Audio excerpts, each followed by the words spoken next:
A Virginia man claims he spotted Bigfoot and he has the video to prove it.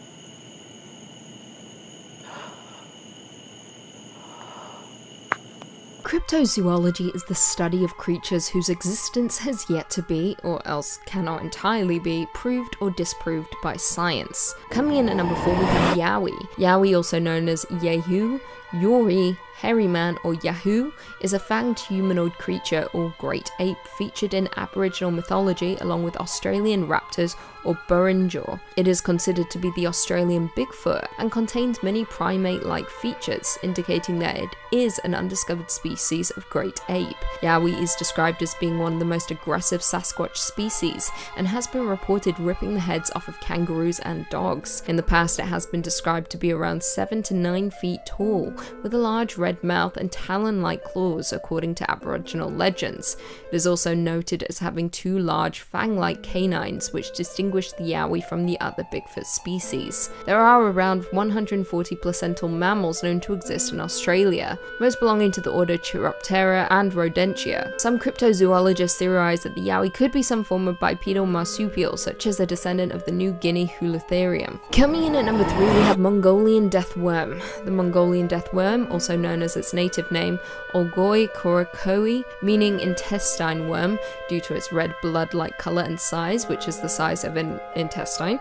It has often been described as around 2 to 7 feet long and possesses the ability to spit out a corrosive yellow saliva and generate blasts of electricity. Mongolian nomads believe the giant worm covers its prey with an acidic substance that turns everything a corroded yellow color. Legend has it that as a creature begins to attack, it raises half of its body out of the sand and starts to inflate until it explodes, releasing the lethal poison all over the victim. It is said that the livestock and humans are its main prey, and because Mongolia had been under Soviet control until 1990, there is very little known about the cryptid. Nobody is entirely sure what the worm actually is, with some experts claiming it to be fake due to the Gobi Desert being too hot an area for annelids to survive. Some have suggested it might be a skink, but they are said to have little legs and scaly skin, whereas witness accounts have specified that the worm is limbless and smooth-bodied. In 2005, an expedition from the Center for Fortean Zoology crossed 1,000 miles of the Gobi on the track of the death worm. They concluded it was likely a large unknown type of worm lizard, and the powers that were attributed to it were apocryphal. Coming in next at number 2, the disappearance of Peter Grayson. The Groot slang, or the Groot slang, which in Afrikaans loosely translates to big snake, is a legendary creature widely considered to be one of the continent's most prolific cryptids, and is reputed to dwell exclusively in the deep caves and cavernous systems in the Richtersveld, South Africa. According to legend, the Groot slang is a primordial creature that is reputedly as old as the world itself and dwells within what locals refer to as the bottomless pit, which also, conveniently enough, is also filled with precious diamonds. Well, diamonds historically have a proficiency of attracting daring adventurers, and one of those adventurers just so happened to be an English businessman known as Peter Grayson. In 1917, Grayson and a team of excavators began an expedition into the Richtersveld cave system, accompanied by several local guides. After heading out into the rocky desert landscape, and upon hearing that Grayson intended to descend into the bottomless pit, unwittingly the lair of the Groot slang, the local guides quickly left after warning Grayson that they'd lost friends and family to the violent serpent before, and they weren't going to do it again. He shrugged it off and alongside his 2 excavators headed deep into the cave, and well, that's the last that they heard of any of them. The Grayson dynasty faded into obscurity after their patriarch was never seen alive again, but as the legend goes, one of the local guides returned to the cave a day or so later after feeling guilty for abandoning Grayson and his team. At the entrance of the cave, he found the body of an excavator, half of his body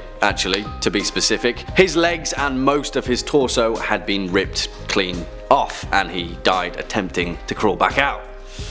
What a way to go. And finally, coming in at our number 1 spot, the legend of Yuri Grando. And I just have to tell this cryptid story because it's one of my favourites, and it's also considered to be one of the first historical instances of vampirism. As the legend goes, Yuri Grando Aljevic was a villager and poor peasant from the region of Istria, which now makes up modern-day Croatia. Historically, he was referred to as a strigoi, strigon or strigun, a local word for something that resembles a vampire and a warlock. Sometime around 1656, Yuri died due to an unknown illness, but according to legend, he regularly returned from the grave at night as a vampire to terrorize his village until his decapitation in 1672. The legend tells that for 16 years after his death, Ura would rise from his grave by night and terrorize the village. The village priest Giorgio, who had buried Ura 16 years previously, discovered that at night somebody would knock on the doors around the village, and on whichever door he knocked, someone from that house would die within the next few days. Eventually, the villagers rallied after witnesses saw the corpse of Ura roaming the streets, and led by the town's mayor, chased and tried to kill him with a hawthorn stick, but failed to pierce his supernatural flesh. The next night, 9 people went to the graveyard and dug up Ura's coffin, finding a perfectly preserved corpse with a smile on its face. It was Ura with pristine white flesh and no signs of decomposition. They tried to stake him once more, but witnesses noted that the stick would not penetrate its flesh. Eventually, the villagers were so terrified and kind of fed up with his vampire antics that a brave villager known as Stipan Milicic took a saw and decapitated the corpse. As soon as it tore Ura's skin, the vampire screamed and blood began gushing from the cut. Allegedly, a man that was presumed dead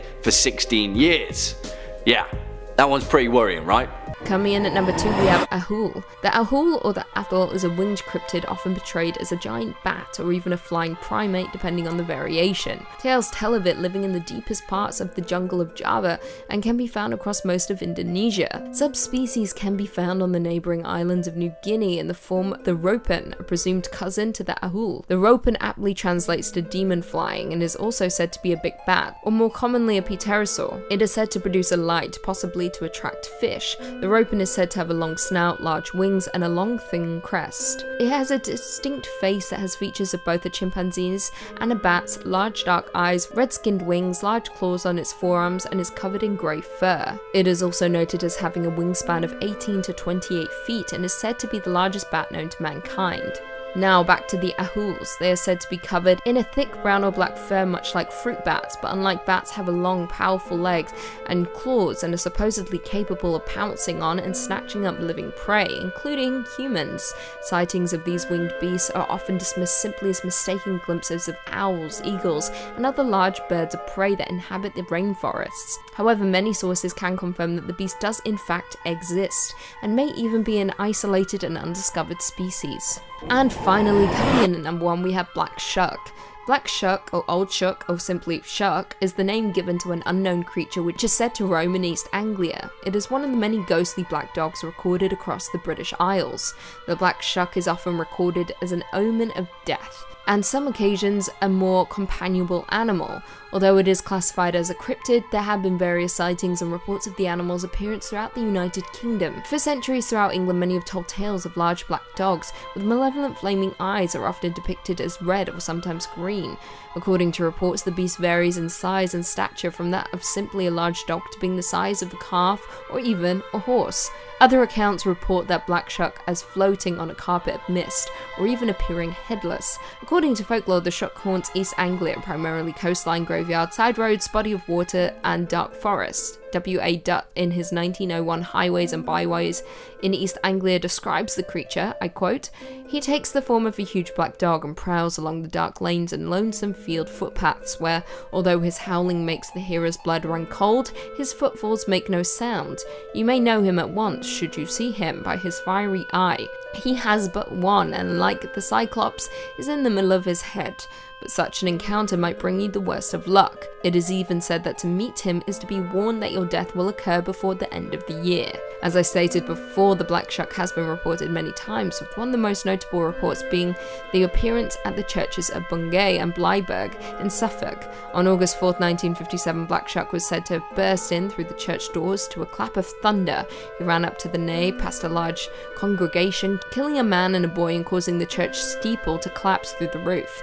As the dog left, he left scorch marks on the door, which can be seen at the church even to this day. Number 1, Gashadokuro. And our final entry is going to come from Japan, and as a fabled mythological creature, and may I just say, is one of my favorite mythical monsters I've read about in a while. As soon as I was reading about this thing, I started texting my friends. I was so excited about it. This thing is a real-life Dark Souls boss fight. Maybe I'm outing myself as way too much of a nerd here, but this thing is where the inspiration for High Lord Walnir and Grave Lord Nito of Dark Souls fame came from. I couldn't resist throwing it out there. Sorry, guys. Formed from tens of thousands of bones of fallen soldiers, the Gashadokuro is a massive titan of a beast, a gigantic skyscraper-sized skeleton. Is that not the coolest thing you've ever heard? A giant which wanders around the countryside during the darkest hours of the night. Their teeth chatter and their bones rattle, which is why the translation for their name translates loosely to rattling skull. You'd have to imagine though, you would probably hear this thing chattering its teeth from a few hundred miles away. You'd hear it in the next town over. It's said that the Gashadokuro is born when mass amounts of soldiers die on the same battlefield. Their bodies rot in the fields and they don't receive proper funerary rites. As such, their souls are filled with torment as their bodies lay face down in the muck, and that malice permeates their bones, causing them to twist and mend into unnatural ways, clumping together to eventually form the humongous skeletal monster of a boss fight, the Gashadokuro. Now,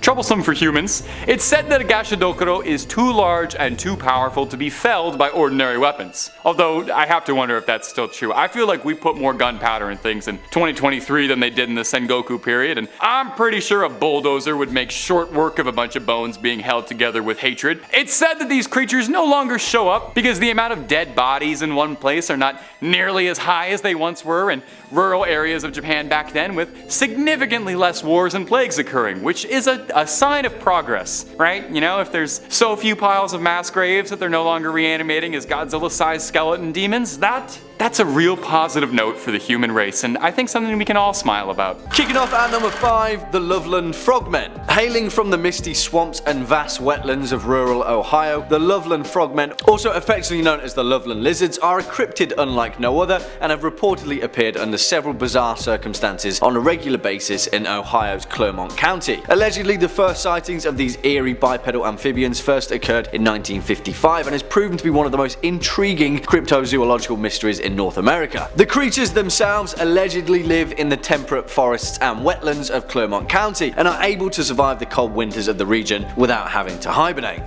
Useful. During their first sighting at approximately 3:30 AM, a local businessman was driven down a lonely stretch of road, running alongside the Miami River on the outskirts of the small town known as Loveland, Ohio. Suddenly and out of nowhere, the man claimed to have witnessed 3 bipedal quasi-reptilian entities emerge from the dense reeds and begin to congregate by the side of the road. The man slowed down and turned out his lights as he pulled his car up to a curb to observe these creatures further. He claimed that they stood between 3 and 4 feet tall, were covered with leathery skin, and had webbed hands and feet. Their most distinguishing feature though was their distinctly frog-like head, which the man claimed bore deep wrinkles where their hair should have been. Well, since then, over 5 more sightings of the Loveland Frogmen have occurred over a 60-year period. What do you guys think? What's going on, Ohio? Next up at number 4, the nameless thing of Berkeley Square. And I absolutely love this story either way, because if you've ever heard of the famed 50 Berkeley Square in London, England, then you'll know that, cryptid or not, this place is terrifying enough. It's proof as well that there are some cases out there which irk on the realm of the paranormal and become a category so unexplainable that they don't really fit into anything, or can fit into anything. I don't know, it's pretty nebulous. Either way though, the haunted legacy of Berkeley Square has featured ghosts and poltergeists the world over, and it's widely considered to be one of the most haunted places in England. But there is one particular instance that takes the cake, the nameless thing of Berkeley Square. A tale that takes place in 1840 when a 20-year-old Sir Robert Warboys got into a drunken dare in which he had written off Berkeley Square and its paranormal reputation as a whole load of Kaiser Soze. He put money down that he could spend the night in the building's most cursed and haunted second floor, and so the next evening did exactly that, with a pistol in his hand. For robbers, I guess, and a makeshift pulley line attached to a bell in case he saw anything out of the ordinary. He drank a whole load of courage and tried to get some shut-eye, but well, of course, young Bobby Warboy's story cuts out there, when the landlord was awoken by the bell rig ringing incessantly and ran upstairs to check on him. He found Robert Warboys dead as a doornail, slouched in the corner with his eyes bulging in terror. Legend has it that the landlord witnessed an amorphous, shadowy form with slime oozing from it, claws and tentacles and all dripping from its form, suddenly slink back into the shadows of the corner of the room and disappear. And since then, tales of the nameless thing of Berkeley Square are more common than any of us would actually like. Swinging in at number 3, the Kinderhook Blob, which is just a great name really, isn't it? And if I'm being honest, the legend of the Kinderhook blob is exactly what cryptid tales are made of, so strap in. It's sometime in 1962 New York, and on 6 separate occasions, multiple witnesses encountered a floating, mysterious blob-like creature that was so terrifying in its form that 2 men armed with shotguns fled in terror. The initial encounter was from a 10-year-old boy named Hallenbeck and his 7-year-old cousin Chari. They were playing in the dense woods nearby their house when all of a sudden they both heard this really high-pitched whistle noise, and suddenly from behind a nearby pine tree they witnessed a white amorphous object appear in full view, which slowly began writhing toward them. On 5 more occasions, which insanely would happen over the next 12 years, all the way until 1978, dozens of eyewitnesses would explain in vivid detail similar accounts of an amorphous white blob-like creature that would emerge from the woods, often attaching its tendrils to trees whilst incessantly making its way towards its victims, causing them to flee in terror. So much so that on one occasion 2 grown men tried blowing it to pieces with shotguns to no avail, and then turned tail and ran. What I love about this story is the essence of a cryptid tale. For all intents and purposes, the Kinderhook blob could be a disused weather balloon floating listlessly through the air, but because it was seen multiple times by multiple people in the right setting, the legend of the terrifying white blob quickly became a horrifying reality. Either that, or it's a sentient alien life form that's going to consume us all, so yeah. Number 2, Goat Man. Okay, some of these cryptids have been a little grounded, realistic animals that got loose or whatever. I'm over that. We need one on this list that's just completely out there in every regard, supernatural and wild. So let's discuss the nastiest kid in Maryland, the Goat Man. Now, he might look a bit like Mr. Tumnus, beloved childhood character, but he is not taking you anywhere as nice as Narnia anytime soon, and he sure as heck don't got no Turkish delight for you. He manifests as a half-human, half-goat, a satyr of sorts, and sightings and descriptions describe him as having a goat's head and the body of a man. The legend of the Goat Man started down in Maryland, and is primarily where most of his legends come from, but he's also been sighted around Louisiana and Texas as well. We love a Goat Man that's well-traveled. Goats have been figures in myths and folklore for generations, with goats thought to be associated with Satan and demons, but the Goat Man himself is all Maryland. Depending on who's telling the story, he's just a supernatural entity that wanders the woods, or maybe he's a former goat farmer who became deranged after losing one too many goats and he's a madman in a costume. If that origin leaves a little bit to be desired, he's also got a fantastic comic book bad guy origin story where he's the product of a science experiment gone wrong to, I don't know, merge a man with a goat, I guess. Anyway, he breaks out of the lab Stranger Things style and creeps through the woods, hatchet in hand, attacking passersby dare disturb his territory with an axe. The Goat Man was a fairly popular campfire story and urban legend through the 70s and 80s amongst teenagers, where the creature was said to haunt Lover's Lane, looking for canoodlers where he'd split up the action with a sharp axe like he's Jason Voorhees with a set of horns. For any of my Maryland viewers, shout out for me. Is Goat Man still a big deal? Do the kids still tell stories about him? I love this guy, so I am curious. And number 1, the Hat Man. Now, a lot of these entries and stories and cryptids have been told for generations over and over, so I think it's only fitting that I get with the times a little bit and we start talking about a modern cryptid. The Hat Man is the most recently talked about cryptid on this list, if you can call it that. Is cryptid the right word for a shadow person? I don't know, but it's my list, and if anyone wants to correct me, the Hat Man is welcome to come down to the studio. Interestingly, almost everyone who reports seeing this mysterious Hat Man describes it almost exactly the same way. A spindly, tall, shadowy figure that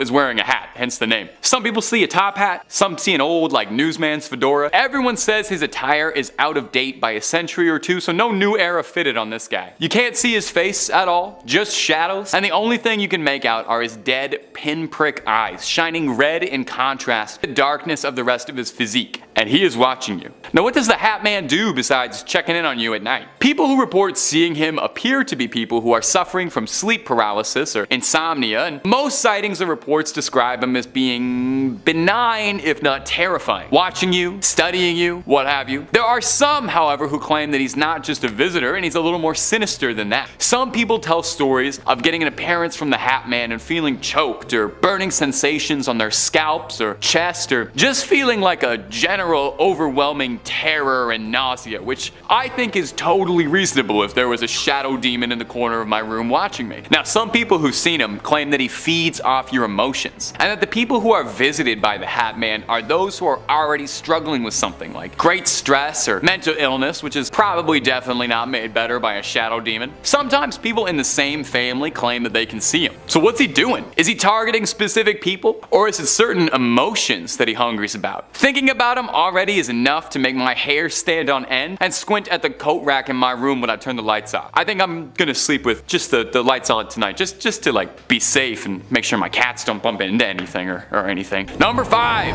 Mothman. We had to start with a classic. He was either gonna be number 5 or number 1, and I figured we'd get him out of the way first. He's maybe one of the most universally recognized and classic cryptids out there. He's West Virginia's unofficial mascot, and he's as beloved as the Appalachians and buckwheat pancakes. You've probably heard of Mothman a bunch before, but do you know his backstory? You know where his legends and his legacies start? Unless you're a West Virginia native, maybe not, so let's shed some light on the Mothman, because he would probably love that. You know, he's a moth, he's drawn to it. Most Mothman fans agree that his first reported sighting was in the 1960s, 1966 to be exact. The story goes that a young couple, one Roger and Linda Scarberry, had been driving around at night when they saw a large creature whose eyes were glowing red, standing at the side of the road near the site of an old World War II munitions plant. Linda described this as being 7 foot tall, muscular, with giant wings and nightmarish glowing red eyes. Upon being illuminated, the creature pursued them all the way to Point Pleasant. Now, one isolated sighting does not make a cryptid legend, so it was probably the repeated sightings that propelled our favorite moth into legend status. For the next few weeks, Virginians kept reporting sightings of a bizarre, large bird-like creature with glowing red eyes. On December 15th, 1967, the Silver Bridge in West Virginia collapsed, with several locals conspiring that the Mothman was involved and could be seen flying away from the crime scene. I always thought he was benevolent, just like a fun, I don't know, guy. I didn't know he did stuff like that. This is unwelcome news. Maybe it's just because we all like the idea of him so much. He does look weirdly cuddly, but Mothman is an absolutely beloved figure to West Virginia and cryptid fans all over. He's kind of larger than life, and it's easy to forget that the first initial sightings and reports of him was that he was a paranormal threat intent on harming humans, considering just how adorable he is now. He's got movies, stuffed toys, and even a festival in his hometown dedicated to celebrating our favorite freak. And if you're looking for more stories of freaks of nature, or the nature of freaks, stories too good to be true and stories too true to be good, well, we've got all of that and then some on Top 5 Scary. Click through, I guarantee you'll find something you like, and then subscribe and stay scared if you do. But hey, keep watching this video first, because we got way more cryptids to get through before we hit the credits. Let's keep going. Number 4, the Rougarou. Oh, that is so fun to say. Say that at home with me around. Rougarou. Oh, rolls off the tongue. Our next entry takes us deep into the swamps of Louisiana. Deep beneath the brush of the bayou, amidst all the flies, crawfish, toads, and gators, lies something sinister in the sunshiny Pelican State. Alright, I'll knock that off. I won't do that for the rest of the video. I won't torture you. The Rougarou is a centuries-old cryptid, a more Cajun answer to the werewolf. The name Rougarou actually is a direct link from the French word for werewolf, loup-garou, shifting over time. If you L to an R if you can hear it there, I don't know. My accent's not great. The history of the Rougarou can vary greatly, with differing legends and conflicting fables telling different stories of the beast's origins or motives, but it can all be traced all the way back to medieval France. Back in those days, a lot could go wrong. Lost crops, your livestock goes missing, your children go missing, your house burns down, all your investments in cryptocurrency go up in smoke, and all your apes get stolen. Any number of terrible things could happen to a French medieval peasant. And when that would happen, instead of cursing out or lashing out at the sky, you would blame the Rougarou for your troubles. It's very easy to pin all your problems on an imaginary werewolf. I do that all the time. I stub my toe, I curse out a werewolf. Villages would capture people who they believed to be acting strangely, or even sometimes just somebody who lived out in the woods and pin all the blame on the village's problems on them for being a werewolf. So unfair the discrimination werewolves receive. This tradition of blaming an invisible werewolf for your problems led to the rougarou becoming a fixture in legends passed down from French Catholics, mostly about behaving. Stories would be told of how if you didn't behave, you didn't follow your parents' rules, the rougarou would come and he'd snatch you from your bed in the middle of the night and carry off in the woods. Or sometimes he's like a very Catholic monster. If you didn't adhere to the rules of Lent every year, your sinful ways would see you transforming into a rougarou. So it's a Catholic werewolf born out of naughty behavior instead of being bit by one. How exactly someone like transforms into a rougarou is not made super clear, like if it only happens on full moons or if it's a one and done kind of thing and then you're a furry for life. All that's known is that the rougarou is a deadly creature of the night, stalking the swamps, giving pause to travelers who dare explore the bayou late at night. But hey, so long as you mind your P's and Q's and you promise to give up whatever you said you would for Lent, you and the rougarou should be headed in different directions. Hopefully. Number 3, skinwalkers. This one is a very popular cryptid online, and you've probably heard a great deal about them before if you're a fan of this kind of thing. But the term does kind of get thrown around a lot and ends up describing all sorts of things that might not be super accurate. So let's take a look at examining some of the history of the legend and where it stems from. Skinwalkers are apparently like really viral on TikTok. I wouldn't know, I gotta be honest, I try to really limit how much time I'm on that. The skinwalker is a creature of Navajo legend where it's referred to as a Yi Naldushi, and please forgive me if that's pronounced incorrectly. It translates to, by means of it, it goes on all fours, referring to their tendency to walk like an animal. Navajo witches and skinwalkers go against traditional Navajo values and are seen as the antithesis of their core beliefs. As well, it's worth adding, legends of skinwalkers and Navajo witches are not particularly well known or well told outside of indigenous communities, and some indigenous advocates and groups are not the biggest fan of their folklore and cultural history being made into fodder for ghost stories. Animals commonly associated with skinwalkers are coyotes, wolves, foxes, eagles, owls, or crows, but skinwalkers are said to be able to have the power to assume the form of any animal they see fit. Now, a variation of the legend surrounding the creature is that they're able to extend this ability to taking the face of a human victim, which is extremely scary. Some legends say that skinwalkers gain power from a victim's fear and that they prey on those who are afraid. And some state that looking into the eyes of one will cause your body to seize up, overtaken by the fear, where it will then attack you. On TikTok, as I've come to understand from some very intensive research and definitely not just goofing off at my desk watching TikToks of cats falling down on my phone, is that skinwalkers are popularly thought to be a creature imitating humans or animals and doing a poor job of it. Which case, if that is true, the likelihood of me being a skinwalker?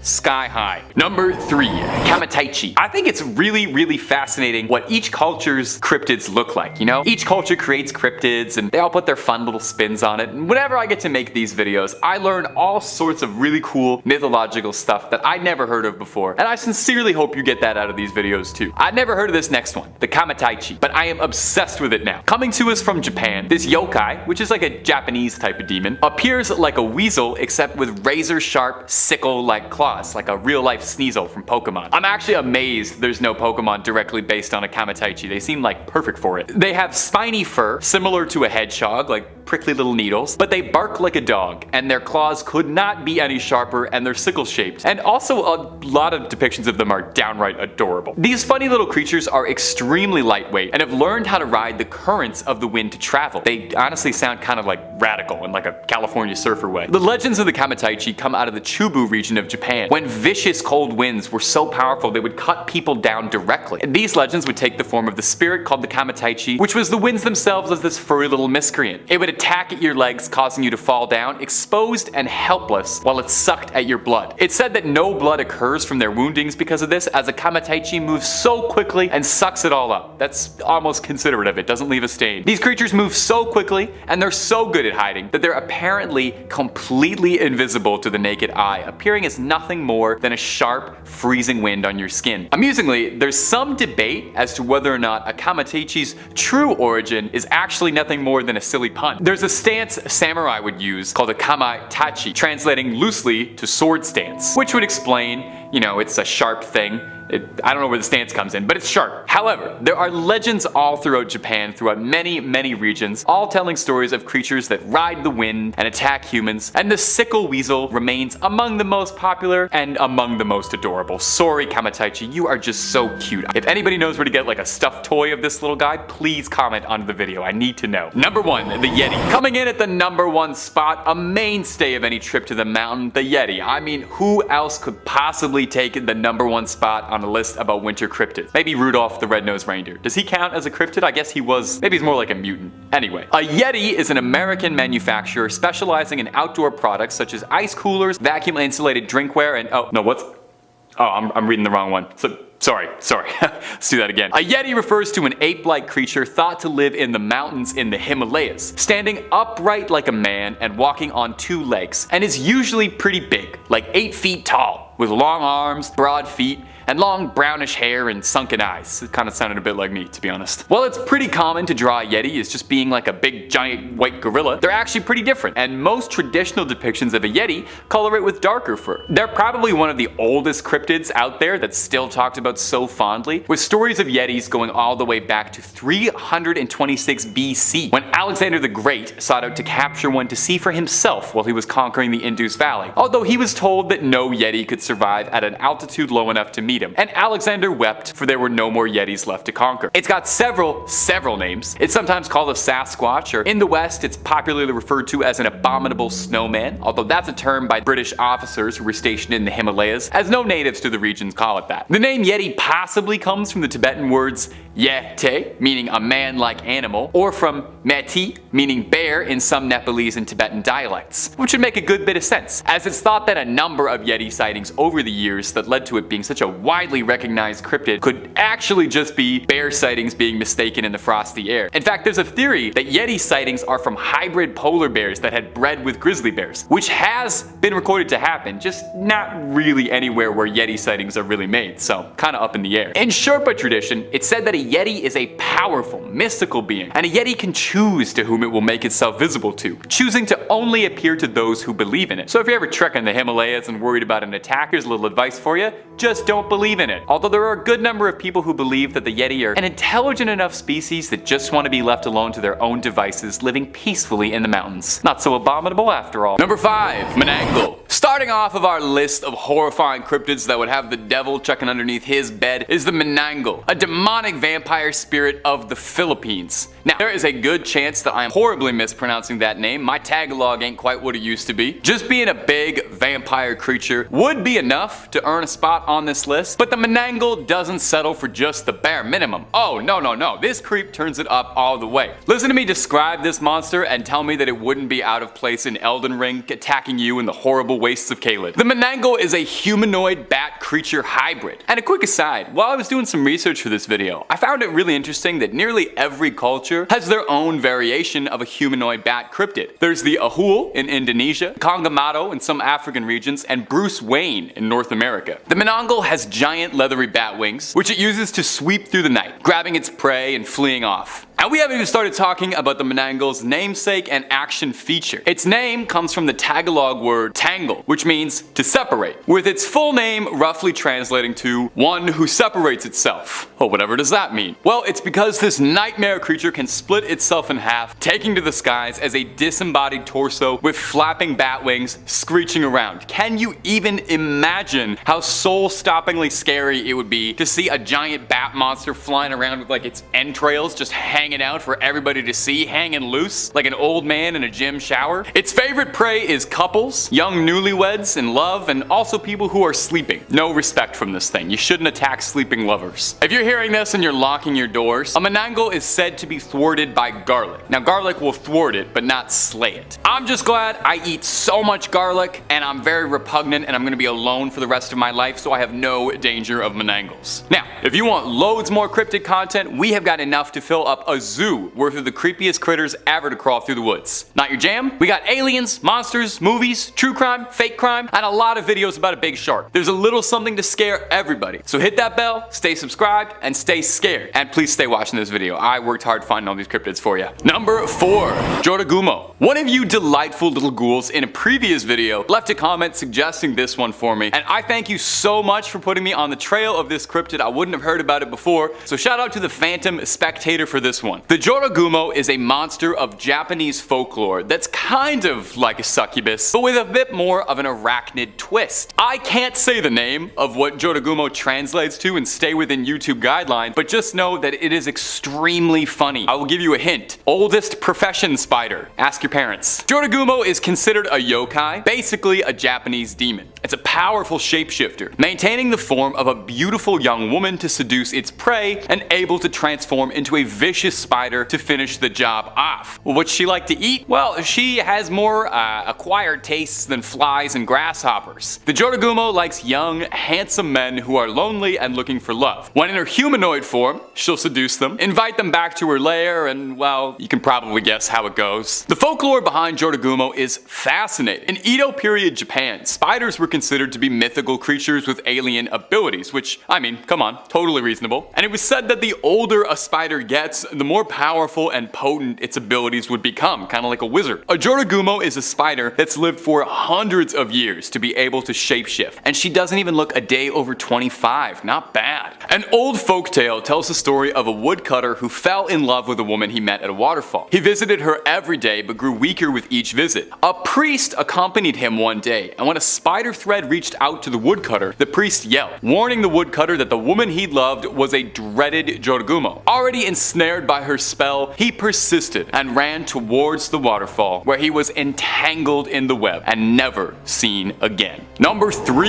The Beast of Exmoor. Whoa! With a name like the Beast of Exmoor, this thing's gotta be good, right? The Beast of Exmoor sounds like something you and a party of adventurers would set out to slay to restore peace and balance to Eternia. So what is the mighty Beast of Exmoor? Well, it's in Exmoor in the UK, which is a real place and not a fantasy castle, where it gets its name, and locals tell the story of a gigantic, elusive cat. In the 80s, there were all sorts of stories and sightings of a massive cat being described as similar to a puma or a panther being spotted around the Exmoor area. A farmer around the area claimed that he had lost over 100 sheep in his care, and all of them lost in strange, unnervingly violent ways. Injuries that looked like a feral creature had mauled them. Skin peeled back, skulls crushed, throats cut. This grew the notoriety of the elusive creature, and where all these sightings come from. People would claim that they'd see this huge beast like a black leopard stalking the plains. In fact, it was theorized for a while that it was possible that the Beast of Exmoor was a cougar or another big cat that had been owned by some sort of exotic collector, not naming any particular reality TV big cat owners, that had either gotten loose or let out into the wild to roam free, wreaking absolute havoc on an otherwise sleepy countryside. The problem got so bad that the Daily Express, which admittedly is a gossip rag, offered a cash reward for anyone who could bring the body of the Beast of Exmoor. Unfortunately, Geralt of Rivia was preoccupied, so no one was able to take this deal up. In 2006, a Devon farmer noticed the bones of a puma on his estate, which is odd, as there are very few pumas roaming the British countryside. There's cougars, yes, there's a lot of cougars in Great Britain and the UK, but I wouldn't consider Catherine Zeta-Jones a threat. So was the bones found the remnants of the Beast of Exmoor, or does this elusive cryptid still stalk the night, attacking sheep? The frustrating thing about hunting a cat cryptid is there's no way it's gonna come when you call it. Best thing you can do is put out a big cardboard box and hope that it'll jump inside that, because it's a cat. Number 2.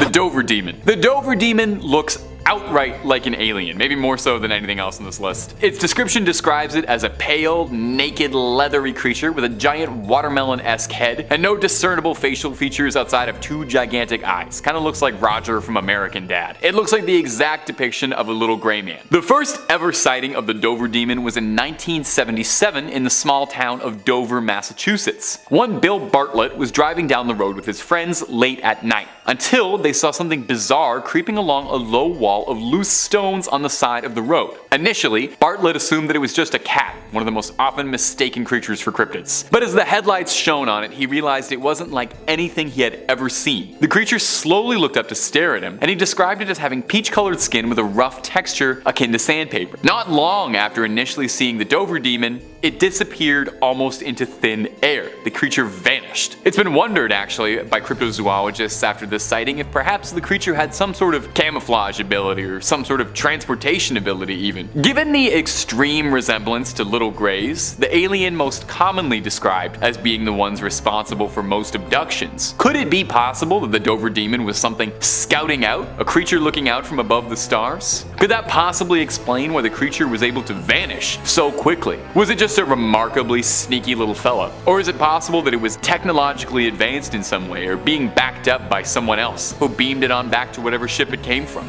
And finally, at our #1 spot is the Flatwoods Monster, a creature that has long since thought to be alien in origin and not a cryptid as some have said. The Flatwoods Monster was first sighted in West Virginia because of course it was. Everything creepy is in West Virginia. West Virginia is nothing but beautiful, the most picturesque mountains you've ever seen in your life, and horrifying monsters all the way down. John Denver forgot to tell you that part in them songs. The Flatwood Monster was described as being 10 feet tall and roughly 4 feet wide. It's described as being more mechanical in nature than it is organic, kind of a Darth Vader deal going on. Its most notable feature is its giant head with 2 gigantic glowing eyes, described as either bright red or bright green depending on who's telling the story, and it's got a giant cowl in the shape of a spade behind this big orb, making it look like a big weird alien vampire. Its body was armored with thick vertical pipes, and it's got spindly little arms. The first ever sighting of the Flatwood Monster was in the 50s, 1952 to be specific. 3 boys saw something flailing out of the sky, hitting the ground nearby. The boys went home, and one of them told their mother that they thought they'd seen something fall from the sky, maybe an asteroid, and they wanted some help to go check it out. Always a good idea to ask permission from your mom first if you're gonna go check out an alien. Stranger Things kids would have saved themselves so much trouble if they did that. They gathered a small search party together,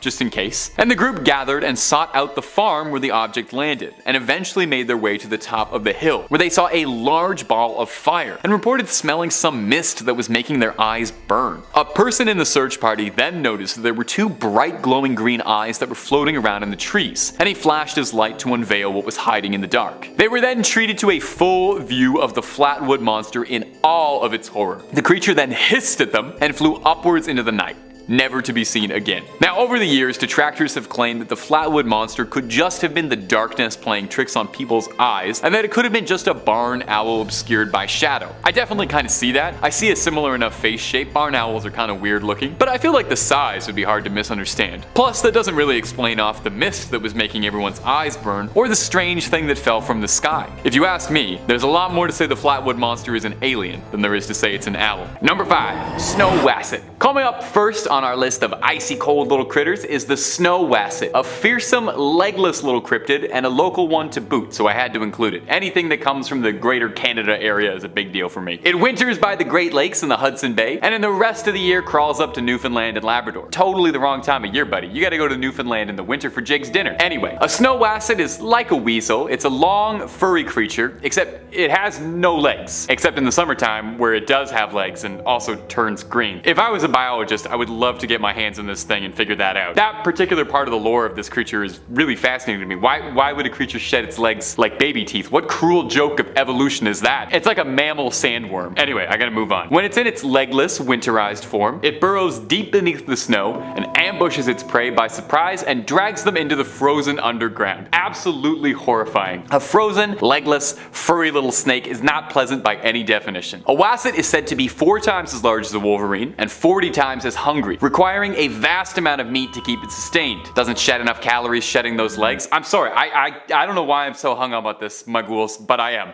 Maybe it's because there's not actually that much information about the Snow Wasset out there. Sightings and stories about it date back mostly hundreds of years, and there haven't been too much buzz about them ever since. Perhaps they're extinct. Or perhaps they've all just burrowed under too deep where I can't see them. Either way, the only thing that really stood out for me is they turn green and have no legs, so I'm gonna keep banging on that. And hey, when it's this cold outside, what are you you really need to go out for. Stay inside, order some food, turn the heat up, and keep watching Top 5 Scary for the rest of the night. And while you're there, maybe think about tossing a subscribe your way if it's not too much trouble. Number 4, the Nucklavi. Coming up next on this list is the Nucklavi, a cryptid that I had never heard of before researching for this video. So I hope it's new to you too, and you get to learn something cool. The Nucklavi is an old Nordic myth, a demon of the sea appearing as a horrifying demonic, part horse, part man, part thing hybrid. Seriously, this thing is disgusting. It looks like somebody glued a bunch of leftover horse parts and man parts together, and it's completely skinless, leaving its exposed flesh to all the elements to see. Kinda looks like one of those behind the scenes videos of how they make McDonald's chicken nuggets, you know? The Nucklavi is said to be trapped in the sea during the warmer months of the year, and then come winter is set free to wreak all kinds of havoc. This thing is pure evil, destroys just by breathing. The horsey head part emits toxic fumes just by opening its wretched maw, and this vapor causes crops to wilt, people to fall ill, and drought soon follows after. I see why they keep this thing locked up for most of the year, because it kinda sounds like a royal nuisance. It's thought that the Nucklavi was first created by old Nordic storytellers as a way of rationalizing and explaining away things like drought and plague destroying the harvest. It's much easier to put a face to your problems, and when that problem is a wretched flayed horseman, it's easy to get angry at that. When stories of the Nucklavi were told, it was thought to be so evil that its name was always said in a hushed whisper for fears of speaking too loudly of it could attract its attention. Oh, I wish I knew that about 2 minutes ago. I just said its name like 16 times very loudly. It's said that if you were ever to encounter the dread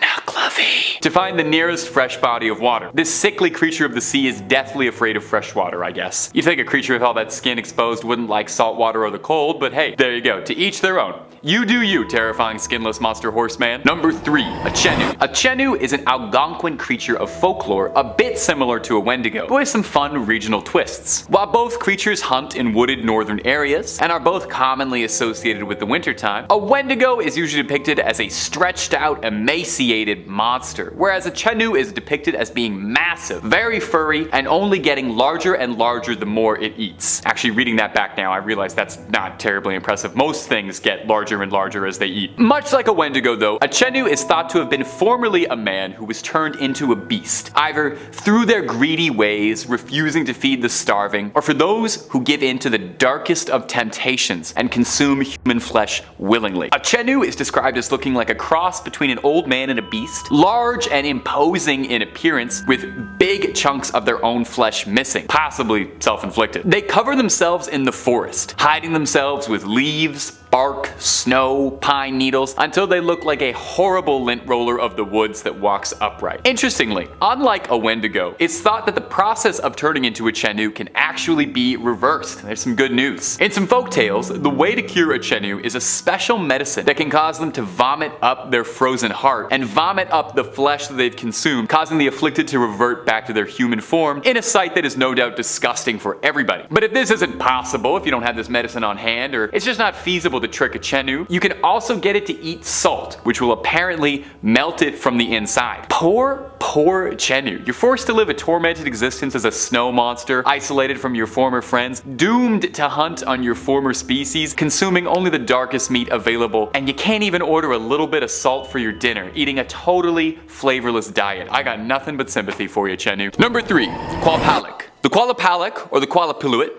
is an indigenous cryptid, with most stories emanating from Nunavut, Canada, and Alaska in the United States. The Qualpalic is described as appearing vaguely humanoid, but having scaly and bumpy skin, and long, stringy, disgusting black hair. They are described as being disgustingly ugly and that they reek of sulfur, and I think it's worth noting that you cannot find a single artist's depiction of these things that don't make them just look like vomitatiously gross. Interestingly, the creature is predominantly described as being a female monster, although some local variations of the stories exist where it is described as a male creature, but most tales revolving it describe it as a lady monster. The Qualpalic is a bit of an icy boogeyman, snatching up children who misbehave, waiting around thin ice to crack up and drag those children down into freezing cold water. It's thought that the origin of this creature was first told as a story for practical purposes, as a pretty good way to get kids to not walk on thin ice is to tell them that they'll be grabbed by a gross ice demon. Allegedly, when they grab a child, they stuff them inside their leather burlap sacks, then scurry back downwards into the water. It's said that you can hear a knocking under the ice as a last warning that they're about to strike. Now maybe this is just a personal experience I had, and maybe some of you also had this as a little kid, but I read a children's book called A Promise is a Promise, a Robert Munsch classic, that featured a Qualapalak as a villain that was trying to get a little girl to bring her younger siblings to the Qualapalak as a little snack, and it terrified me so much. I didn't even live anywhere near thin ice and I was scared about it. Scared me bad. Wiry black hair and sunken little eyes got me. Maybe it's not relatable at all, but I thought I would share that. I definitely didn't spend any time near thin ice afterwards. Number 2, the Jersey Devil. The Jersey Devil is a fairly popular cryptid and has been subject to all sorts of sightings and stories since the early 1700s. And I bet you can't guess where it usually shows up. That's right. California. Nope, New Jersey. The Jersey Devil is commonly described as manifesting itself as a chimeric creature with a horse's head, bat wings, a snake-like tail, and hooves. There's an interesting folktale that says that the Jersey Devil was brought into our world when a woman was stressed out over her 13th pregnancy. Good lord, yeah, I would be too at my 13th pregnancy. Okay. She was nervous because apparently this pregnancy felt different, and I guess if she had 12 others, she'd really know. She said that she felt like the baby that was inside her was the devil. When she was ready to deliver her little newborn, instead of a happy little baby, the Jersey Devil was born, flew out into the night, and then spent the next 250 years terrorizing the New Jersey swampland. The creature is deeply rooted in local folklore, and to be honest, it's kind of beloved around Jersey. It serves as the name for the New Jersey Devils, and it worms its way into all sorts of pop culture, games, movies, TV, music. They love them over there. For years, there have been stories and sightings around New Jersey describing a kangaroo-like creature with glowing red eyes hunting on small animals in the surrounding areas, and lots of blurry photos of bizarre hybrid-looking creatures running around the countryside. There have even been hunts and bounties posted for the Jersey Devil with rewards for its capture. So is the Jersey Devil real, or just a beloved local legend? Number 1, the Hat Man. Rounding off our list is our most recent cryptid on this list, and a piece of modern folklore that is already making a lasting legacy. The Hat Man is a shadow person, or at least thought to be. Everyone who's seen the Hat Man has described almost the same thing exactly, most concerningly. A spindly, shadowy figure that appears to be wearing a hat. Sometimes a fedora, sometimes a top hat, but everyone describes him as wearing an old, out-of-date style, so you're not going to see him in a shadowy snapback anytime soon. He always appears fairly towering, and you can't see his face. It's obscured, or just not present, and the only thing you're truly able to make out are his pinprick red eyes poking out of the shadows watching you. Depending on who you ask based on the sightings, the Hat Man can be considered somewhat benign.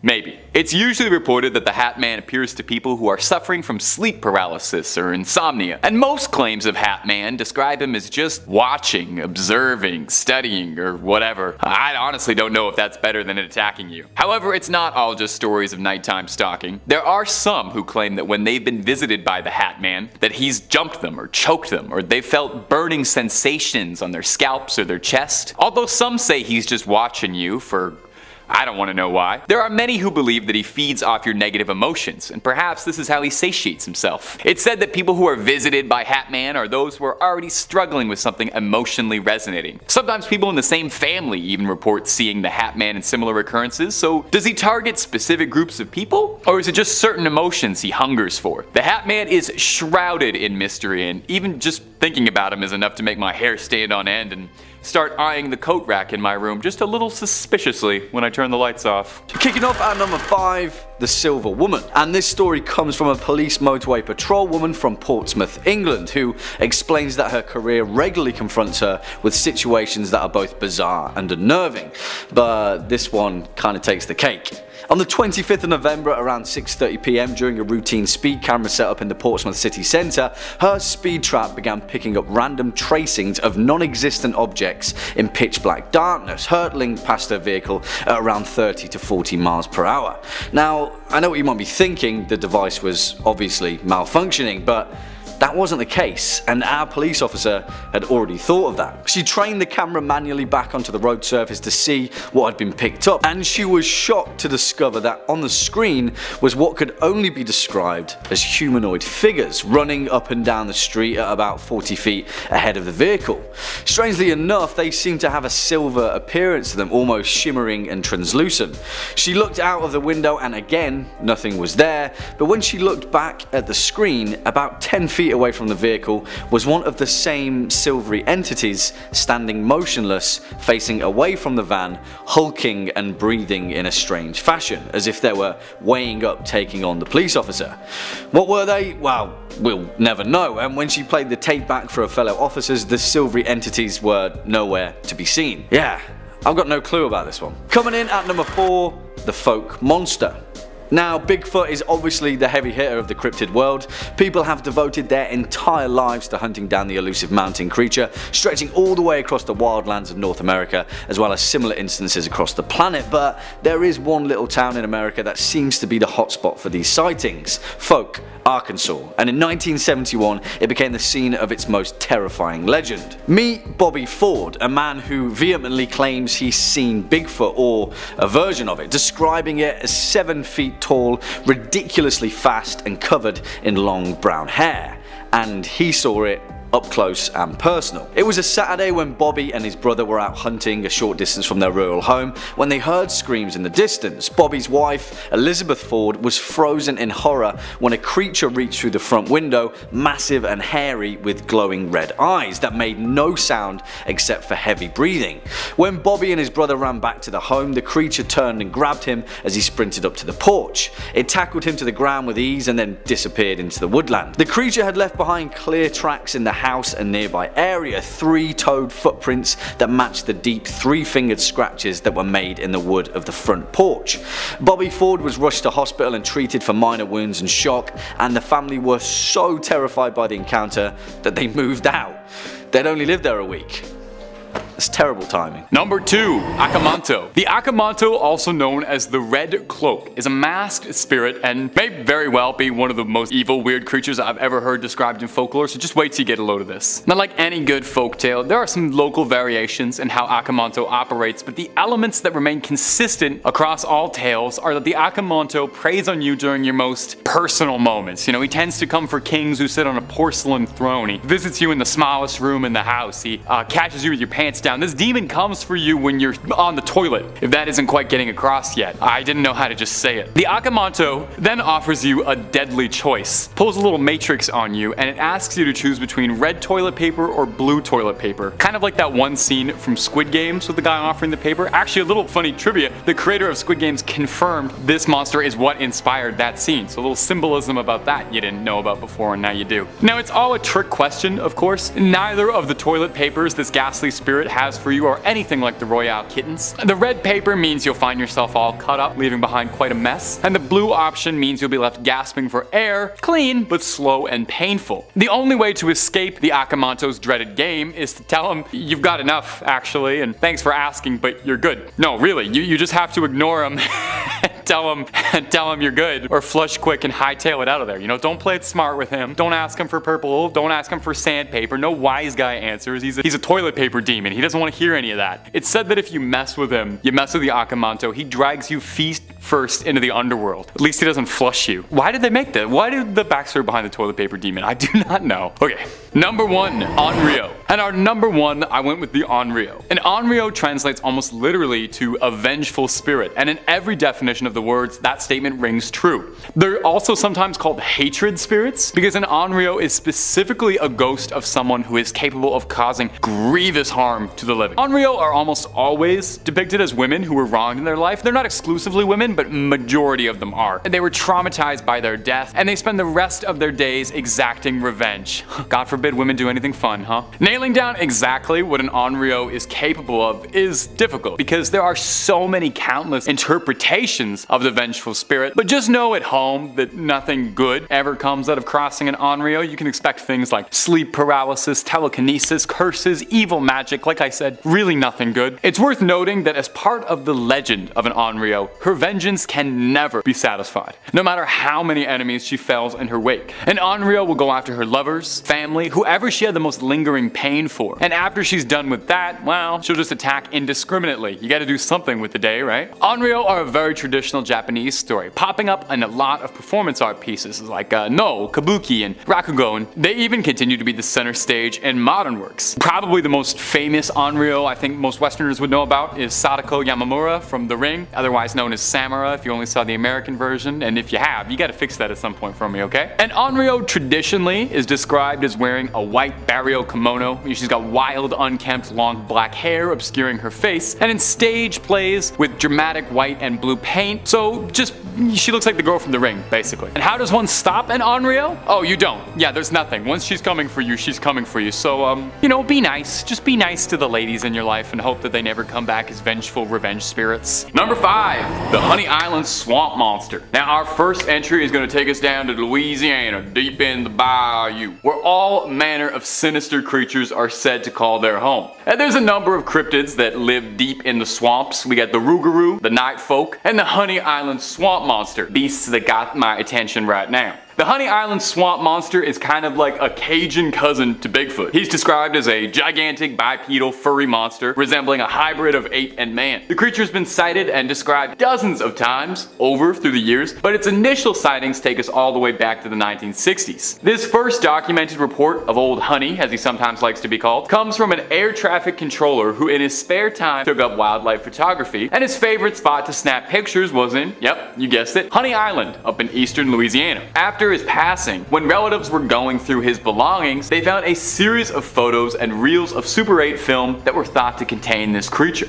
Now, he claimed that in his time photographing Honey Island Swamp, he had discovered trails of footprints of these giant feet that showed only 4 toes, and near these untraceable mystery prints were the bodies of boars who had been ravaged beyond recognition. Now, normally I would just say that's probably just the Night Folk doing what Night Folk do best, but this definitely sounds like the work of a vicious cryptid. Now, interestingly, there are some cryptozoologists out there who cast a little doubt on the Honey Island Swamp Monster. Not that they don't think he's real, mind you, but that they think he's a different cryptid called the Rougarou, which I mentioned all the way back 30 seconds ago if you remember that. Another Cajun cryptid that I love so much I couldn't resist sneaking it into this video like he didn't want to pay for a ticket. It's top 6 scary cryptids now. Can't stop me when I'm filming, I make the rules. The Rougarou is described to be similar to a werewolf. It's a giant wolf man who lives in the swamps, but he hunts those who disobey the rules of Lent, which is surprisingly a lot more pious than most werewolves are. Could both of these creatures be out there in the swamps having a little monster mash out there? And if you're looking for way more cryptid content, we have got loads of that on Top 5 Scary and then some. Cryptid's not your jam? We got conspiracies, UFO sightings, stories too good to be true, and stories too true to be good. Click through, stay screaming, stay subscribed, but stay watching this video because we worked hard on it, okay? Moving on. Number 4. Ogopogo. One of the most common types of cryptid is the lake monster. There's of course Nessie, the Loch Ness monster, Champ, the lake monster from Lake Champlain, and Ishi, the Japanese lake monster. But for my pick, I'm going to be talking about the legendary creature who is said to reside in the depth of the Lake Okanagan in the Canadian province of British Columbia. It is known as the Ogopogo. This creature is closely tied with native myths, which told of a creature that they called Na'atik, which translated to the water god or water demon. They believed that the creature demanded a sacrifice in exchange for safe passage across the lake. Because of this, the First Nations of the area would sacrifice small animals before entering the water. Stories tell of a visiting chief who refused to offer up a sacrifice as he did not believe in the creature, and as a result, when he and his family tried to cross the lake in their canoe, the creature used his long tail to whip up the surface of the lake and suck the canoe and its occupants down to the bottom of the lake. Ogopogo is often described as being a serpent-like creature, about 50 feet in length, with smooth, dark skin, who moves through the water at incredible speeds by coiling its body in vertical undulations and propelling itself forward with its powerful tail. Every year, there are reports from people claiming to see Ogopogo traveling across the Okanagan, with the usual grainy footage and blurry photos being given as proof of the creature's existence. In the 1980s, a cash reward was offered by a local tourism agency if anyone could prove the beast was real. After harsh words from Greenpeace, they were forced to clarify clarify that the proof must be videotaped, and that if found, the monster was not to be captured. The Ogopogo is officially listed as an endangered species, and is therefore protected from hunters. In one of the creature's most famous sightings, he was seen by 50 tourists who watched the Ogopogo for 45 minutes from the shore of a local beach, with one tourist being able to capture 10 seconds of 8mm film featuring the monster. Skeptics say that the sightings of the creature are usually groups of otters that are mistaken for one long creature rather than the several animals swimming together in a row. But regardless of the origin of this cryptid, or whether he is real or not, the Ogopogo has become a beloved tourist draw for the area, with the city of Kelowna, BC even having a statue of the creature as both a nod to local legend and a place for tourists to take their photo with the mythical creature. Number 3. El Chupacabra. Since the 1970s, livestock farmers have said its name with a careful whisper, hushed tones under their breath. Is this creature even real, or is it just another tall tale that's gotten out of hand? The Chupacabra is a cryptid notorious across Latin America and the southwestern United States. Its name literally translates to goat sucker, which is hilarious, in reference to its vampiric feeding habits. Now, depending on who is telling the stories and where, interestingly enough, the Chupacabra's appearance varies fairly wildly. In Spanish-speaking countries like Puerto Rico, the Chupacabra is depicted as very alien in appearance. It's very reptilian, it has like little bug eyes, and has spines running down its arm and its back. Now, alternatively, and this is the depiction I suspect more of you probably know it as this is the more North American southwestern version of it, the classic Chupacabra, if you'd like, is depicting it as a feral, canid-like creature, looking like a mutant dog, usually with missing chunks of fur, angry snarls, looks something more like out of Resident Evil than it would be an alien. I think it's very funny that these are the two speeds of Chupacabra. You have alien or weird dog. There's a small section of the cryptozoology community who suspect that these two might actually be two entirely different cryptids altogether, and we're conflating them,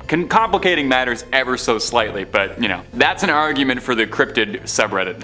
A lot of politics there, that's all I'll say. The first origins of the critter can be traced back to the 70s in Puerto Rico, when a string of mysterious, extremely violent livestock deaths were all happening around the country with no explanation for what had happened. These animals, primarily goats and sheep, would be found drained bone dry of their bodily fluids. That's why it's called the goat sucker. There are some experts who believe it's possible that the Chupacabra could be sightings of a thought extinct species called the thylacine, and that's probably not how you pronounce that. I could have looked it up. Known more formally to his friends as the Tasmanian tiger, it's a weird little critter that doesn't quite look like a cat, doesn't quite look like a dog, and is kind of somewhere in the middle. Very cute, but it's thought to be extinct, with its last remains being officially found in 2022. There are some skeptics and experts out there who wonder if perhaps this real-life mythical beast could be what people have seen when they see the Chupacabra. So what do you think, my delightful little comment section? Is the fabled Chupacabra really out there terrorizing the lives of goats, or would you have to be a sucker to believe that? Oh, because he sucks goats. Yeah, that's what you gotta get down on the car ride home. Number 2, the Goat Man of Maryland. Maryland is a beautiful state that a lot of important people over the years have called home. Frederick Douglass, Harriet Tubman, Babe Ruth, and if you believe the folklore, the Maryland Goat Man. I've talked about the Maryland Goat Man a few times on this channel, and I'm very likely to talk about him a few more times because he's a cryptid who just can't be bleat. Like beat, because he's a goat. Oh! I'll see myself out. No, there's more of me. The Goat Man is a villain straight out of a direct-to-DVD horror movie. Said to resemble a satyr, this Chronicles of Narnia extra haunts the woods of Maryland, hatchet in hand, ready to attack anyone who dares disturb its territory. Like any good cryptid, there's some variations depending on who's telling the story of what he looks like. Sometimes he's more humanoid, with a human face and a furry body, whereas sometimes it's outright monstrous, with a goat's head and bipedal, looking like something out of a Greek myth. I greatly prefer the latter. The Goat Man has been a popular urban legend for a while now, with the earliest sightings and stories going all the way back to the 70s, when dogs around the area of Bowie, Maryland, were going missing at an alarming rate. Whispers came out about a malicious goat man who was stalking the woods, taking your pets as his prey, and these rumors caught on like wildfire, and the character became a very popular campfire story. You know, you'd see graffiti sprayed on the walls saying things like, Goat Man was here, or Goat Man is watching, remind you to behave. Now, Goat Man's possible backstories are far far too good to include. It's half the reason I have such a fondness for this cryptid. Depending on what Marylander you're talking to, you might hear that the Goat Man is a complete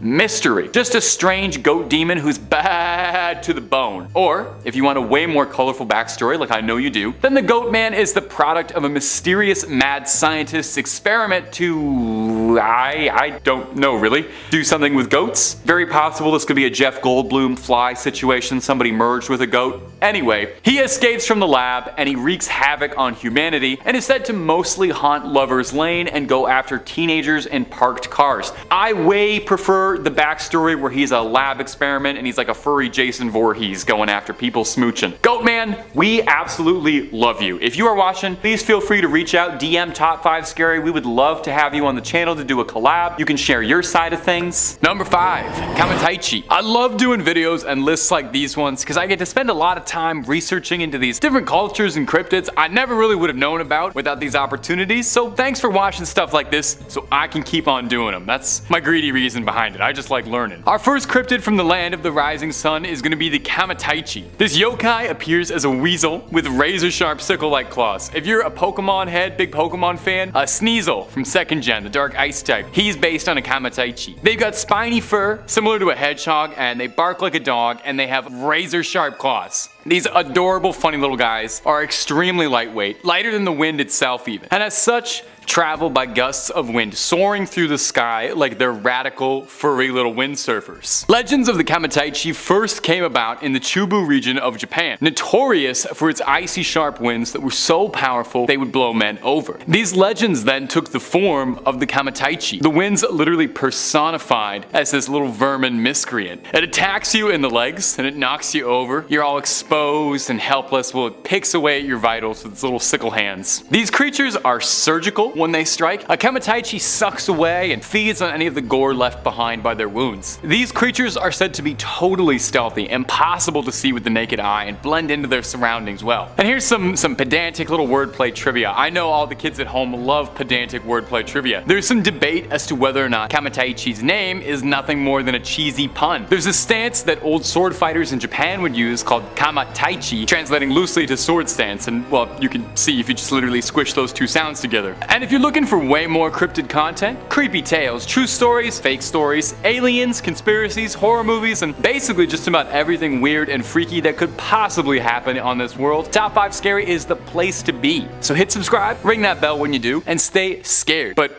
also stay watching this video, okay? Nothing I love more than seeing you guys watch them all the way to the end. Now let's keep going. Number 4, Teke Teke. Coming in next is gonna be a fairly newer urban legend, but it gripped me so much I had to include it in this. It's the Teke Teke. Teke Teke is a legend about the ghost of a student who was slain when she fell onto a railway line, where she was then split in half by a train. No easy way to say that, might as well just get it out of the way. Much like an Onryo, which, hold on to that thought for now, we're gonna come back to that in a minute. She's a vengeful spirit of a wronged woman who lurks train stations at night stalking out for her victims. She drags herself across the ground using her arms, dragging the spine sticking out of her torso, scraping across the ground, making a horrifying ticka ticka ticka ticka ticka ticka sound from where she gets her name. And you thought that was just like a cute little sounding name, didn't you? Nope. Try if you can. Just try to get the mental image out of your head of a ghost girl clawing along on just her hands and elbows and her spine following along behind her. And she's also carrying a giant sickle with her, so there's that too. She's really not much of a farmer, so I'll tell you right now, she's not using that for crops. If she finds you, Teke Teke will chase you and slice you in half. Whoops.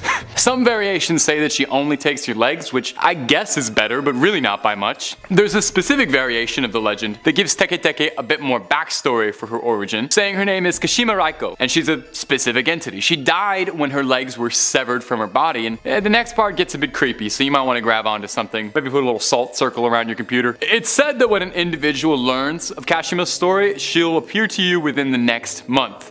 So start timing now, I guess. Kashima Raiko is said to to haunt bathroom stalls asking where her legs have gone. If you answer in a way she doesn't approve of, she'll take them from you. Incredibly bizarrely, most of all, this isn't the only bathroom-themed horror story on this list, and I'm not joking, so we'll talk about that in a minute, but in the meantime, sit tight and wait what I could possibly mean. Number 3, Kamakiri. Something I really like about reading about Japanese yokai and their mythological monsters when you read about a bunch of them is that they tend to kind of fall into 2 categories, you know? It's either the most terrifying thing I have ever heard in my life, a story of a malevolent spirit that's been wronged and will haunt you and do something unspeakable for a painful death, or they're just like weird little goblins or like weird little ghouls that go around doing silly little things. The Kamakiri is one of the silliest little demons I have ever read about, so that's why I'm including them, because they're hilarious. A Kamakiri looks like a weird little bird, like a little bird monster, with a razor sharp beak and very pointed claws. They're teeny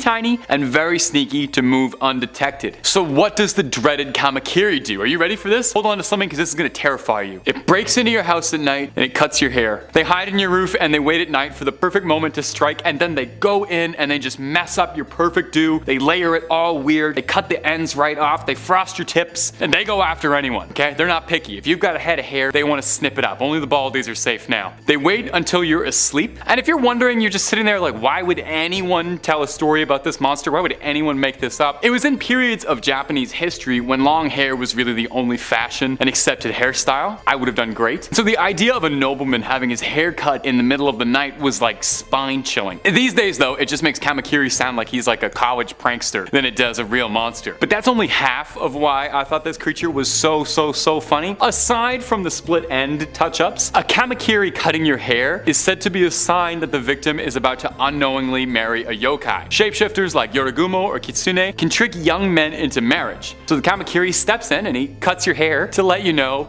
you might accidentally end up marrying a demon spider shapeshifter woman. And I just got paid to say that sentence out loud. We made it, ma. Kamakiri, you might win the top 5 scary award for one of the funniest cryptids we've ever talked about on the channel. A solid number 2 compared to my true favorite, Akaname, the demon that comes into your bathroom and eats waste, which I guess would make him number 2. That's the rudest joke I'll ever tell on this channel. I'm so sorry. You guys can cut that if you want. Okay, moving on. Number 5, the Dover Demon. Starting off on our list is the cutest cryptid on this list in my opinion, but still a creepy little freak. I like to start with the cute ones to kind of ease you into it. The Dover Demon first appeared in Massachusetts in the town of Dover, lending it its name. It appears as a spindly little demon kind of looking thing that sort of resembles a little gray, the traditional big-eyed aliens that you see everywhere. The Dover Demon is identified by its blank face, its red glowing eyes, and its hunched quadruped stature. The Dover Demon was first recorded in the late 1970s, discovered by 3 teenagers who were driving through Mass when they saw something bizarre being lit up by their headlights. Initially, they didn't think too much of it until they noticed that the creature in front of them looked more like a human than it did an animal. The driver, one Bill Bartlett, described the creature as resembling a baby with elongated arms, tan, sandpaper-like skin, which was coarse looking, and no nose, ears, or mouth to speak of on its bulbous, enlarged head. Bartlett claims that he only got a good look at it for a few seconds before it vanished off into the night. Now, there are some who speculate that the Dover Demon is capable of rendering itself invisible or camouflaging itself because of the description of this story, and that during daylight it prefers to hide itself in the trees of Dover. Now, bizarrely, I think some skeptics write off the Dover Demon by claiming it was just a baby moose being seen at an odd angle or under strange conditions. And I don't know if I really buy that. I've never seen a baby moose at night in headlights, but I have seen a baby moose. They would have a bulbous head or front-facing eyes, and a baby moose doesn't have that, so I don't know if it's all that. A more pressing question, I think, is if the Dover Demon is a cryptid or perhaps a visitor from another planet, because it does look a lot like the descriptions of the little grays. Now, there's a bigger philosophical question there. Are aliens cryptid? Let me know about that in the comments below. And if you like hearing stories about cryptids and aliens, well, I have some great news, my friend. We got loads of cryptid videos on the channel, so get comfy, click through the playlists, and stay subscribed for something new every day. Number 4, Goatman. Up next on our list of cryptids that'll keep you from sleeping is Maryland's own Goatman. Now, he might look like Mr. Tumnus, but he isn't going to take you to Narnia anytime soon, and there'll be no Turkish delight in your future. Appearing as a half-human, satiric hybrid, the Goatman is thought to roam around Maryland, but he's been sighted in Louisiana and Texas as well. Perhaps he gets bored, perhaps he was taking a tour. The Goat Man is said to carry a hatchet with him, and not for hacking any lumber. He's been said to be responsible for missing animals around the wooded areas in Maryland. Now there's a pretty good historical precedent for goats involved in mythology, with satyrs as a mythical historical cryptid, and goats have been associated with Satan and demons for generations. But the Goat Man himself has got a pretty rich history in Maryland folklore. Depending on who you ask, he's either just a cryptid goat man who wanders the woods, or if that's not satisfying enough for you, one particularly colorful origin for the Goat Man is that it's the product of a mad scientist's experiment who was experimenting with goats, and when it went astray, the Goat Man broke loose and started attacking passersby with an axe. I really like this one, and I choose to believe it's 100% factual. The Goat Man is a pretty popular folk story with teenagers, with urban legends describing the beast hunting down those who are looking to spend a little quality time at Lover's Lane. It's said he'll come and bleat ya. Bleat, like beat. It's a goat pun. It was pretty bad. Do goats do that, or is this sheep? I'm not sure. You know what? I shouldn't be practicing here. We're gonna move on from this. The Goat Man still hasn't been seen as much in recent years, and I sincerely hope that he's still out there. Number 5, the Fresno Nightcrawlers. Starting off the list is going to be my favorite cryptids in the whole wide world, the Fresno Nightcrawler. If you've never seen footage of them, it's going to change your life. Look at them. Look at the way they stride around like a pair of pants that came to life. These things are the absolute perfect cryptid to me. There's never been a story of them hurting anything or anyone. There's no livestock that goes missing when the Nightcrawlers are around. It's just some chill dudes going for a late night stroll. I can really get down with the lifestyle that the Fresno Nightcrawlers are about. The Nightcrawlers were first spotted in Fresno, California, which makes a lot of sense why they're called that. They've been mostly spotted in California almost exclusively, a couple times, save for one reported sighting in Poland, so must have been a pretty long walk they were going on. The first recorded sighting was by a man in Fresno named Jose, who claimed that during the night he heard his dogs freaking out at something outside. He went to go see what his dogs were making so much noise about, and through a security camera system in his home, he saw the two little crawlers making their way around. He woke up his brother to come watch the footage as well, but by the time he'd awoken, the creature was already gone. The next morning, they called in investigators to inspect the lawn and the footage, but there was absolutely no trace of anything. No footprints, no spots, nothing. All they had was grainy CCTV footage of the Nightcrawlers making their way down the lawn. Since their sighting, there's been endless debate as to just what the Nightcrawlers are. Some suspect spirits or ghosts, because they do look kind of spectral in the video, but a number of people have also put forward the idea that the Nightcrawlers could be visitors from another world. They don't look like anything on this planet, so maybe they came down. Who's to say? The only person who can truly decide is you. And hey, if you want to see loads more videos of things what might be cryptids or what might be aliens, then you already know the vibe. It's Top 5 Scary. We got more videos of cryptids and aliens that you could ever watch, but you're welcome to try. Stay subscribed and don't miss a scream. Number 4, the Enfield Horror. The Enfield Horror is a pretty notable cryptid in American history, and it gets its name from a small string of sightings when it terrorized the town of Enfield, Illinois. The creature has been described as a small goblin-esque being. Oh, you know how I feel about goblins. It doesn't really resemble any living animals on this planet that it could very easily be described as. It's reported as having 3 legs and leathery skin and moving in a vaguely monkey-esque way compared to a baboon hopping around. So the first time the Enfield Horror was ever spotted, it was in 1973 by one Henry McDaniel. He and his wife had been out that night and were returning home and were greeted by their children. The kids had told their father that there was something they'd seen outside that was trying to get inside the house by scratching on the door. Mr. McDaniel initially assumed it was probably just a cat or a dog, but later on during the night, that peculiar scratching came back again at the front door. He went out to shoo the animal away and was shocked at what he saw. He described to police that it had 3 legs on it, a short body, 2 little short arms, and 2 pink eyes as big as flashlights. It stood 4.5 feet tall and was grayish colored, and it was trying to get into their house. McDaniel saw this weird little thing and thought best to rid the world of it and fired at it. He claims he struck the creature, telling police that, "When I fired that first shot, I know I hit." He says the creature hissed at him, claiming that it sounded like a wildcat hissing, and then proceeded to bound away in long leaps across the yard. The next day, police were alerted to the story and sent over to investigate the yard as to what happened. They didn't find much, but they did find 3-footed tracks throughout the yard. So just what on earth was the Enfield horror? Or is that the operative word? Was it of this earth? Could it have been some animal that had lost a leg and was injured limping around? Or is it something that had slipped out of an enclosure from a UFO and was hopping around our planet looking for a new meal? Coming in at number 3 is the Chupacabra, one of the most famous cryptids maybe ever in urban folklore. For those somehow not in the know, the Chupacabra is often thought to be a canid-like monster and is purportedly responsible for disappearances of livestock, predominantly throughout Mexico and the American Southwest, but also propping up in places like Puerto Rico. You know, a Chupacabra has been around whenever you find that your livestock has either gone missing or is found dead with all its blood sucked right out. This is actually where the name comes from. While most depictions of the Chupacabra almost always define it as being a coyote-like creature, albeit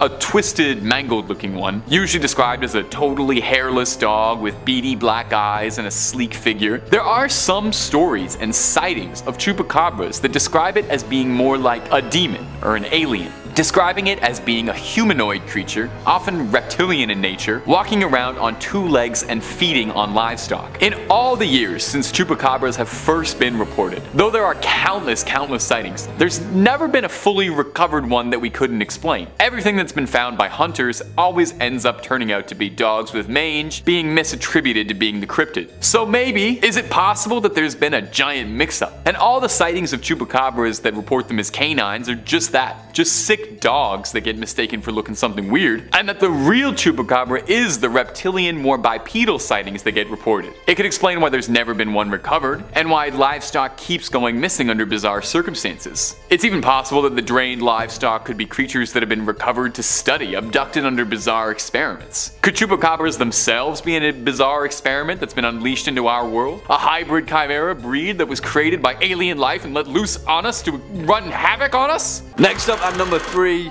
the Grey Man of Ben Macdui.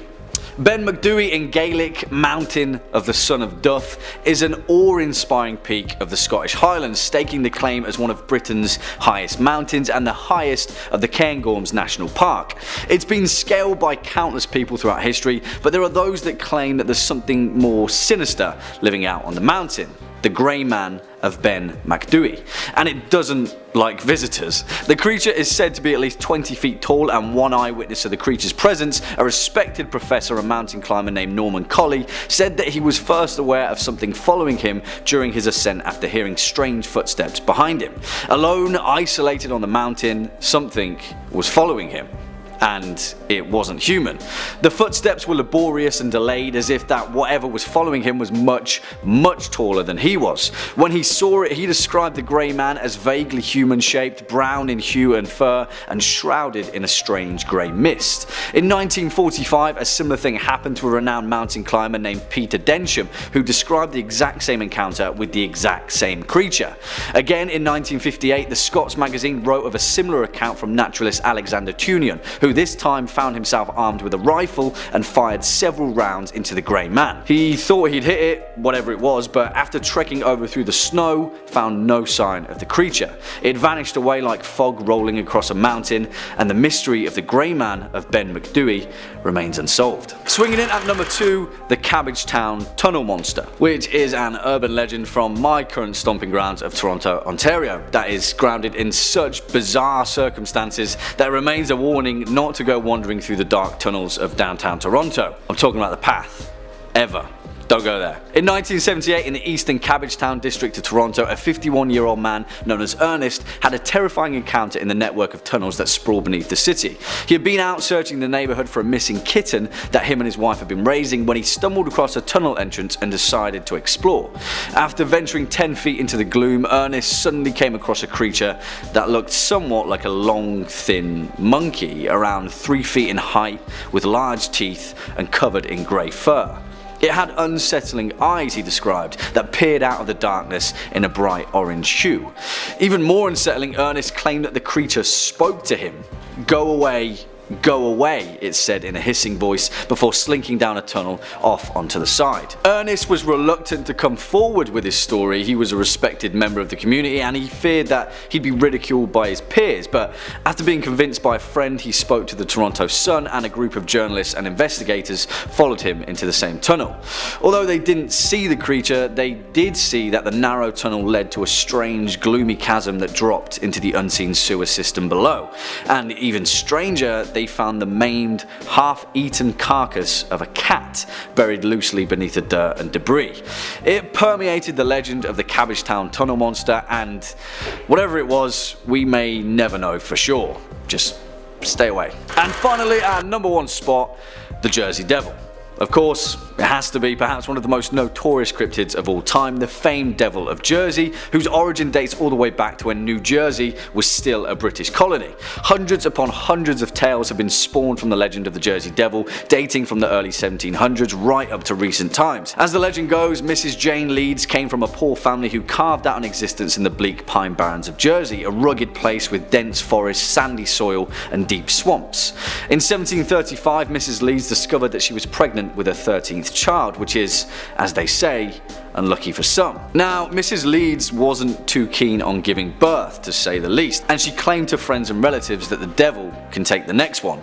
And that's exactly what he did. When the baby was born, it was monstrous, with a scaly reptilian body, a horse's head, bat's wings and a long forked tail. He spread his wings, shot up out of the chimney and soared out across the pine barrens. The legend of the Jersey Devil was born. Now, whatever you think of this cryptid, truth or urban legend, it's the frequency that the Jersey Devil appears in contemporary folklore that is important. Hundreds of people have reported sightings of a strange bat-like creature with wings and a forked tail, flapping its wings across the pine barrens and cackling into the night. In 1816, Joseph Bonaparte, the brother of Napoleon, reported seeing the creature while hunting game in the woods. In 1840, a respected minister pointed his congregation towards a ghastly creature flapping above his church, and in 1909, literally thousands of people saw the same creature on the same day at the same time at multiple locations. In fact, it got so bad that schools had to close down and people just flat out refused to go outside. And still, to this day, New Jersey natives will warn you to tread carefully in the pine barrens.